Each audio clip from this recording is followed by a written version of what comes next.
దక్కిందిర ఓ జన్మధన్యం చిన్నారి ఈ చిట్టెలుకెలా భరించరాలంబోదర పాపం కొండంత నీ పెను భారం ముచ్చెమటలు కక్కిందిర ముజ్జగములు తిప్పిందిర ఓ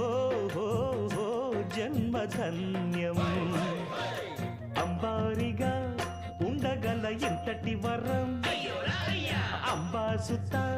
ఎందరికి లభించురా ఎలుక నెక్కే ఏనుగు కథ చిత్రం కదా